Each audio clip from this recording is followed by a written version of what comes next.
Bien, pues sé que tengo por ahí pendiente subirles una unidad del módulo de lenguajes artísticos que eran el proceso sonoro, eran observaciones sobre el desarrollo evolutivo de la expresión sonora desde que el ser humano es bebé, por aquello del desarrollo humano, ¿no? El concepto que no marca el concepto del tiempo o el tiempo que no marca el reloj de Javier Covarrubias, que es un texto muy hermoso en el cual nos reflexionamos con respecto a si existe el tiempo, no existe el tiempo, y en la música o en el arte para qué sirve el tiempo.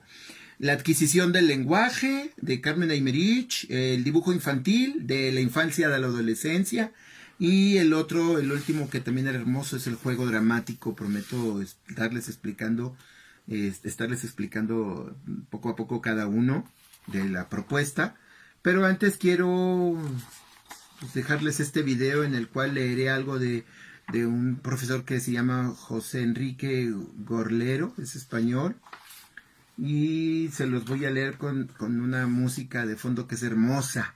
A mi hermano Carlitos le encantaba esta sinfonía, la sinfonía del juguete, y también le gusta mucho la sinfonía del reloj, de Haydn, ambos.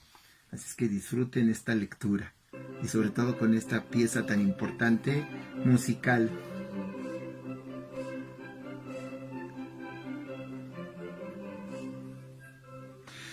Las artes en la escuela. Nada más ideal para el maestro que tener un niño despierto que atienda y comprenda aquello que se presenta en clase. Metodológicamente es por momentos tan difícil como encontrar la cuadratura del círculo.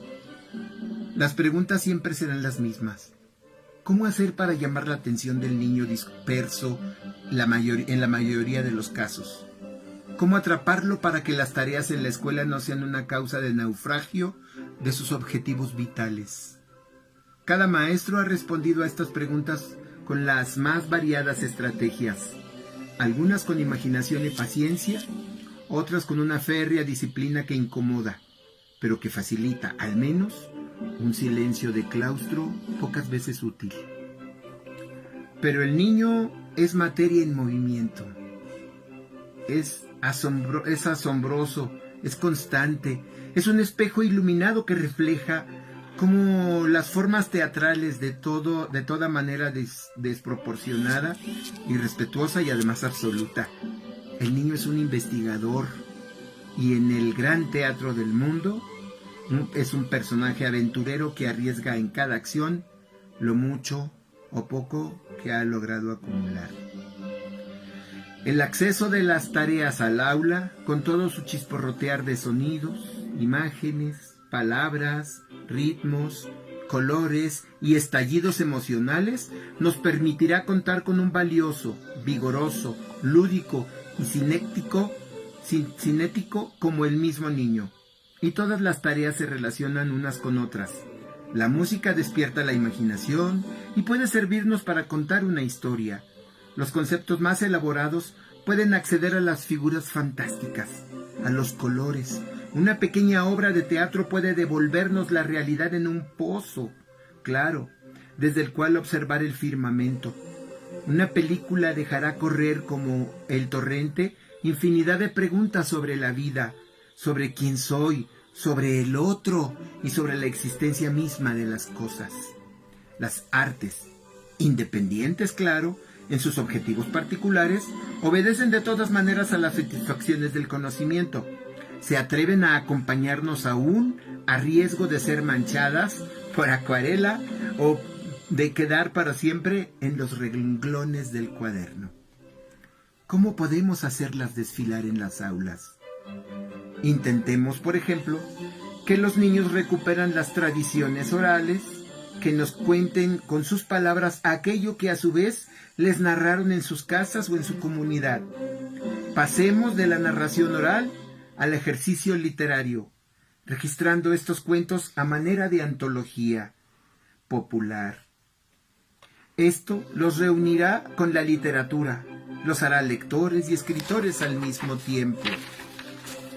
Estos mismos cuentos pueden ser dibujados, es decir, narrados mediante colores y formas, llevando aquello que es tiempo al espacio. De estos ejercicios pueden nacer canciones y de las canciones pequeñas puestas en escena, con sus protagonistas, sus acciones teatrales y el vocabulario específico de lo dramático. Pero también podemos llevar a los niños a un concierto, a una exposición de pintura, a ver una película. Podemos leerles pequeñas historias de grandes autores y hacer comparaciones entre la creatividad ajena y la propia. No en la forma, claro, no en el estilo, sino en la esencia, en los contenidos que acercan los espíritus de los hombres. A la mano tenemos mucho y variado material para llevar a nuestros niños de asombro en asombro, de juego en juego. Todo artista juega seriamente al demiurgo y en su propuesta lúdica hacer brotar verdades y sueños.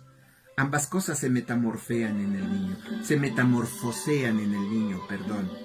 Pero también es preciso recordar que muchas veces un verso nace porque sí, que una melodía no tiene otro techo que el disfrute de sonidos, que una mancha de Calder no responde a interrogantes, sino que abre tantos como colores encontremos en un atardecer. Es decir, el arte no puede ser una estrategia para socorrernos del aburrimiento. El arte sencillamente es por cuenta propia y sin embargo puede dar tanto como tanto se le pida. José Enrique Gorlero y Liliana Santirso. Bien, esta era una lectura de las tantas que a mí me gustaba mucho trabajar. Ahora ya me atrevería yo también a leer algunas mías, que espero hacerlo pronto. Y pues me hizo recordar un maestro, un instructor de literatura del estado de Hidalgo, que nos contaba un cuento, así un mini cuento que le decía un niño a una niña de su salón, de los primeros grados de primaria, que le decía: ten, te regalo este avioncito de papel, porque con él quiero decirte que yo quiero ser tu cielo. Gracias, hasta la próxima.